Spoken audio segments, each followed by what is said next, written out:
Hi friends, ಹೌದು, ನೀವೇನು ತಮ್ಮನೇಲಿ ನೋಡಿದ್ದೀರಾ ಅದು ನಿಜಾನೇ. ಇದು ಒಂದು ಎಕ್ಸೆಲ್ ಫಾರ್ಮುಲಾ ಕಲಿಯೋದ್ರಿಂದ ನೀವು ಬೇರೆ ಏನು ಕಲ್ತಿಲ್ಲ ಅಂದ್ರೂ ಪರವಾಗಿಲ್ಲ, ಈಸಿಯಾಗಿ ನೀವು ಆನ್ಸರ್ಸ್ನ ಹುಡುಕ್ಬೋದು. ಇವತ್ತು ಯಾವ ಫಂಕ್ಷನ್ ಬಗ್ಗೆ ಮಾತಾಡ್ತಾ ಇದ್ದೀವಿ ಅಂದರೆ ಫಿಲ್ಟರ್. ಆಫೀಸಲ್ಲಿ ಇದೊಂದು ಫಂಕ್ಷನ್ ಯೂಸ್ ಮಾಡಿ ನಿಮ್ಮ ಮ್ಯಾಕ್ಸಿಮಮ್ ನಂಬರ್ ಆಫ್ ಕ್ವಶನ್ಸ್ಗೆ ನೀವು ಆನ್ಸರ್ ಹುಡ್ಕೊಬೋದು. ಆಲ್ಮೋಸ್ಟ್ ಎಲ್ಲ ಪ್ರಾಬ್ಲಮ್ಸ್ಗೂ ಇದರಿಂದ ಸೊಲ್ಯೂಷನ್ ಅಂತೂ ಇದೆ.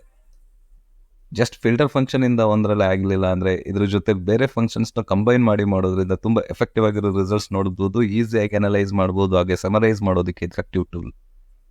ಬನ್ನಿ ಈಗ ಫಿಲ್ಟರ್ ಫಂಕ್ಷನ್ ಹೇಗೆ ಯೂಸ್ ಮಾಡೋದು ಅಂತ ಚೆಕ್ ಮಾಡೋಣ. ವಿಡಿಯೋನ ಕೊನೆವರೆಗೂ ನೋಡಿ, ಫಿಲ್ಟರ್ ಫಂಕ್ಷನ್ನ ಕಂಪ್ಲೀಟಾಗಿ ಕಲೀರಿ. ಈ ಫಂಕ್ಷನ್ನ ಆರ್ಗ್ಯುಮೆಂಟ್ ಏನು ಅಂತ ಚೆಕ್ ಮಾಡೋಣ. ಮೊದಲನೇ ಇನ್ಪುಟ್ ಅರೆ ಅಂತ ಅಂದರೆ ನಾವು ಎಲ್ಲಿಂದ ಆನ್ಸರ್ನ ಹುಡುಕ್ತಾ ಇದ್ದೀವಿ ಅನ್ನೋ ಟೇಬಲ್. ಅರೆ ಅನ್ನೋದು ಒಂದು ಕಾಲಮ್ ಆಗ್ಬೋದು, ಇಲ್ಲ ಮಲ್ಟಿಪಲ್ ಕಾಲಮ್ಸ್ ಆಗ್ಬೋದು, ಇಲ್ಲ ಅದು ಟೇಬಲ್ ಕೂಡ ಆಗಿರ್ಬೋದು. ನೆಕ್ಸ್ಟ್ ಇನ್ಕ್ಲೂಡ್, ಯಾವುದನ್ನು ಇನ್ಕ್ಲೂಡ್ ಮಾಡಬೇಕು ಅಂತ. ಇನ್ಕ್ಲೂಡ್ ಅಂದರೆ ನಾವು ಯಾವ ಕಾಲಮಿಂದ ಏನನ್ನು ಸರ್ಚ್ ಮಾಡ್ತಿದ್ದೀವಿ ಅದನ್ನು ಮೆನ್ಷನ್ ಮಾಡೋದು. ಇನ್ ಕೇಸ್ ನಾವು ಪ್ರಾಡಕ್ಟ್ನ ಸರ್ಚ್ ಮಾಡ್ತಿದ್ರೆ ಈಕ್ವಲ್ಸ್ ಟು ಪ್ರಾಡಕ್ಟ್ ನೇಮ್ ಅನ್ನೋದನ್ನ ಡಬಲ್ ಕೊಟೇಶನಲ್ಲಿ ಕೊಡ್ಬೋದು. ಈಗ ಅದನ್ನ ಹೇಗೆ ಮಾಡೋದು ಅಂತ ಪ್ರಾಕ್ಟಿಕಲ್ ಆಗಿ ನೋಡೋಣ. ಈ ಡೇಟಾದಲ್ಲಿ ಬಟ್ಟೆ ಅಂಗಡಿಯಲ್ಲಿರೋ ಸ್ಟಾಕ್ಸ್ ಬಗ್ಗೆನ ಡೀಟೇಲ್ಸ್ ಇದೆ.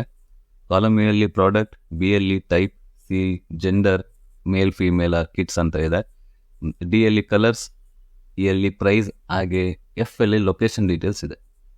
ಈ ಟೇಬಲ್ನ ಹೇಗೆ ಅನಲೈಸ್ ಮಾಡಿ ಔಟ್ಪುಟ್ಸ್ನ ತೊಗೊಬೋದು ಅಂತ ಚೆಕ್ ಮಾಡೋಣ. ಈಗ ಫಿಲ್ಟರ್ ಫಂಕ್ಷನ್ನ ಇನ್ಪುಟ್ ಮಾಡ್ತೀನಿ. ಈಕ್ವಲ್ಸ್ ಫಿಲ್ಟರ್ ಅರೆ ಅಂತ ಹೇಳಿದ್ರೆ ನಾನು ಕಂಪ್ಲೀಟ್ ಟೇಬಲ್ನ ಸೆಲೆಕ್ಟ್ ಮಾಡ್ತೀನಿ. ಇನ್ಕ್ಲೂಡಲ್ಲಿ ಜೆಂಡರ್ ಫುಲ್ ಕಾಲಮ್ನ ಸೆಲೆಕ್ಟ್ ಮಾಡಿ ಈಕ್ವಲ್ಸ್ ಡಬಲ್ ಕೊಟೇಶನಲ್ಲಿ ಮೆನ್ ಅಂತ ಟೈಪ್ ಮಾಡ್ತೀನಿ. ಟೈಪ್ ಮಾಡಿ ಬ್ರ್ಯಾಕೆಟ್ ಕ್ಲೋಸ್ ಮಾಡಿದ್ರೆ ಟೇಬಲಲ್ಲಿ ಮೆನ್ ಅನ್ನೋದು ಎಷ್ಟು ರೋ ಇದೆ ಎಲ್ಲ ರೋನು ಕೂಡ ಇಲ್ಲಿ ಡಿಸ್ಪ್ಲೇ ಆಗುತ್ತೆ. ಇದರಿಂದ ನಾವು ಸಮ್ ಮಾಡೋದು, ಕೌಂಟ್ ಮಾಡೋದೆಲ್ಲ ಈಸಿಯಾಗಿ ಮಾಡ್ಬೋದು. In case data table 500+ lines ಇದ್ದಾಗ ನಾವು ರೆಗ್ಯುಲರಾಗಿ ಫಿಲ್ಟರ್ಸ್ ಯೂಸ್ ಮಾಡೋ ಜಾಗದಲ್ಲಿ ಫಂಕ್ಷನ್ನ ಯೂಸ್ ಮಾಡಿ ಎಫೆಕ್ಟಿವ್ ಆಗಿ ನಾವು ಔಟ್ಪುಟ್ನ ತೊಗೊಬೋದು. ಇದು ಡೈನಾಮಿಕ್ ಆಗಿ ಕೂಡ ಇರುತ್ತೆ. ಇನ್ ಶೀಟ್ ಏನೇ ಅಪ್ಡೇಟ್ ಆದರೂ ಕೂಡ ಇದು ರಿಫ್ರೆಶ್ ಆಗಿ ನಿಮಗೆ ರಿಸಲ್ಟ್ ಕೊಡುತ್ತೆ. ಆದರೆ ರೆಗ್ಯುಲರ್ ಯೂಸ್ ಮಾಡೋ ಫಿಲ್ಟರ್ಸಲ್ಲಿ ನಮಗೆ ಆಪ್ಷನ್ಸ್ ಇಲ್ಲ, ನಾವು ಮತ್ತೆ ಹೋಗಿ ಫಿಲ್ಟರ್ ಯೂಸ್ ಮಾಡಬೇಕು. ಈ ಬೇಸಿಕ್ ಫಾರ್ಮುಲಾ ನಿಮಗೆ ಅರ್ಥ ಆಗಿದೆ ಅಂತ ಅನ್ಕೊತೀನಿ. ಈಗ ಮಲ್ಟಿಪಲ್ ಇನ್ಪುಟ್ಸ್ ಮಾಡಿ ನೋಡೋಣ.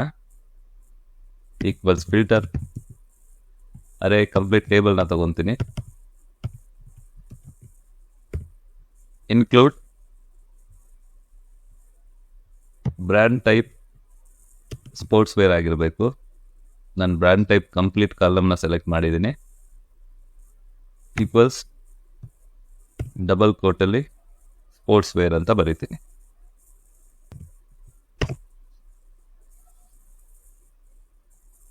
ಕ್ಲೋಸ್ ಕೊಟೇಶನ್ ಮಾಡಿ ಬ್ರ್ಯಾಕೆಟ್ ಸ್ಟಾರ್ ಮಾರ್ಕ್ನ ಯೂಸ್ ಮಾಡಿ ಮತ್ತೊಂದು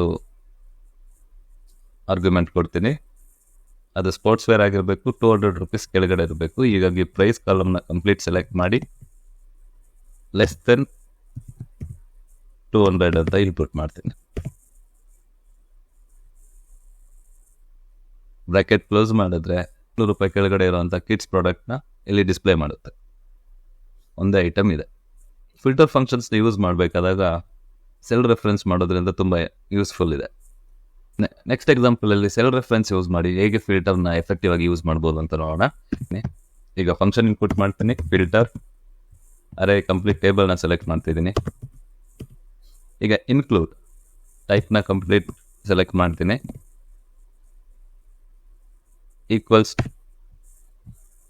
type equals to cell reference J3 ಕೊಡ್ತೀನಿ. ಕೊಟ್ಟು ಬ್ರ್ಯಾಕೆಟ್ ಕ್ಲೋಸ್ ಮಾಡಿದ್ರೆ ಬರುತ್ತೆ, ಯಾಕಂದರೆ ಅಲ್ಲಿ ಯಾವುದೇ ವ್ಯಾಲ್ಯೂ ಇಲ್ಲ. ಈಗ ಅಲ್ಲಿ ನಾನು ಪ್ರಾಡಕ್ಟ್ನ ಟೈಪಲ್ಲಿರುವಂಥ ಎಲ್ಲ ಲೀಸ್ಟ್ ಇಲ್ಲಿದೆ. ಈಗ ಔಟ್ಫಿಟ್ ಅಂತ ನಾನು ಸೆಲೆಕ್ಟ್ ಮಾಡ್ತೀನಿ. ಆಗ ರಿಸಲ್ಟ್ ತೋರಿಸುತ್ತೆ. ಪಾರ್ಟಿ ವೇರ್ ಎಷ್ಟು ಸ್ಟಾಕ್ ಇದೆ ಅಂತ ಗೊತ್ತಾಗುತ್ತೆ. ಕ್ಯಾಶುವಲ್ ವೇರ್ ಡೀಟೇಲ್ಸ್ ಬರುತ್ತೆ. ಹೀಗೆ ಸೆಲ್ ರೆಫರೆನ್ಸ್ ಯೂಸ್ ಮಾಡೋದ್ರಿಂದ ಮಾಡೋದು ಫಾರ್ಮುಲಾನ ಮತ್ತೆ ನಾವು ರೀರೈಟ್ ಮಾಡೋದಿರಲ್ಲ. ಹೀಗಾಗಿ ಯಾವಾಗಲೂ ಸೆಲ್ ರೆಫರೆನ್ಸ್ನ ಪ್ರಿಫರ್ ಮಾಡಿ ನಿಮ್ಮ ಔಟ್ಪುಟ್ನ ತಗೊಳ್ಳಿ. ಇದು ಬೆಸ್ಟ್ ಆಪ್ಷನ್ ಆಗಿರುತ್ತೆ. ಈಗ ಮತ್ತೊಂದು ಸಿನಾರಿಯೋದಲ್ಲಿ ಫಿಲ್ಟರ್ ಫಂಕ್ಷನ್ ಯೂಸ್ ಮಾಡಿ ನಾವು ಮೆನ್ಸ್ ಏನೇನು ಡೀಟೇಲ್ಸ್ ಇದೆ ಎಲ್ಲಾನು ಫಿಲ್ಟರ್ ಮಾಡಿದ್ವಿ ಮೊದಲನೇ ಎಕ್ಸಾಂಪಲಲ್ಲಿ.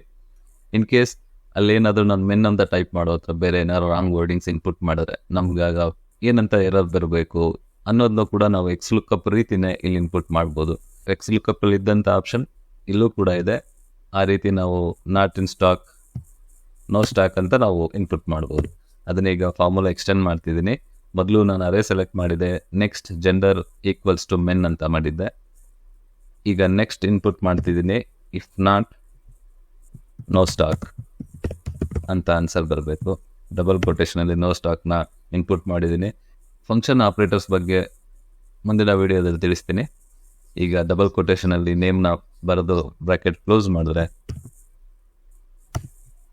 ಆನ್ಸರ್ ಬರ್ತಿದೆ ಮೆನ್ ಅಂತ ಇರೋದ್ರಿಂದ. ಈಗ ಮೆನ್ ಇರೋದ್ರಲ್ಲಿ ನಾನೇನಾದ್ರು ಮೆನ್ ಪ್ಲೇಸಲ್ಲಿ ನಾನೇನಾದ್ರು ಒಂದು ಎಕ್ಸ್ಟ್ರಾ ಲೆಟರ್ ಆ್ಯಡ್ ಮಾಡಿದ್ರೆ ನೋ ಸ್ಟಾಕ್ ಅಂತ ಆನ್ಸರ್ ಬರುತ್ತೆ. ಹೀಗೆ ಫಿಲ್ಟರ್ ಫಂಕ್ಷನ್ಸ್ನ ಯೂಸ್ ಮಾಡಿ ಎಫೆಕ್ಟಿವ್ ಆಗಿ ನಾವು ಆಫೀಸಲ್ಲಿ ಔಟ್ಪುಟ್ ತೊಗೊಬೋದು. ಆಫೀಸಲ್ಲಿ ನಾವು ಯೂಸ್ ಮಾಡ್ಬೋದಂತ ಟಾಪ್ 5 ಫಂಕ್ಷನ್ಸಲ್ಲಿ ಇದು ಕೂಡ ಒಂದಾಗಿ ಇರುತ್ತೆ. ಮುಂದಿನ ವಿಡಿಯೋಗಳಲ್ಲಿ ಫಿಲ್ಟರ್ ಫಂಕ್ಷನ್ಸ್ ಜೊತೆ ಬೇರೆ ಫಂಕ್ಷನ್ಸ್ನ ಕಂಬೈನ್ ಮಾಡಿ ಹೇಗೆ ಔಟ್ಪುಟ್ ತೊಗೊಬೋದು ಅನ್ನೋದನ್ನು ನೋಡೋಣ.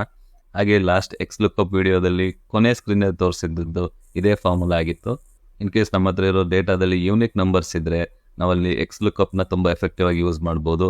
ಆದರೆ ರಿಪೀಟೆಡ್ ವ್ಯಾಲ್ಯೂ, ರಿಪೀಟೆಡ್ ನೇಮ್ಸ್ ಇದ್ದಾಗ ನಾವು ಫಿಲ್ಟರ್ ಫಂಕ್ಷನ್ಸ್ನ ಯೂಸ್ ಮಾಡಿ ತುಂಬ ಈಸಿಯಾಗಿ ಆನ್ಸರ್ಸ್ನ ತೊಗೊಬೋದು.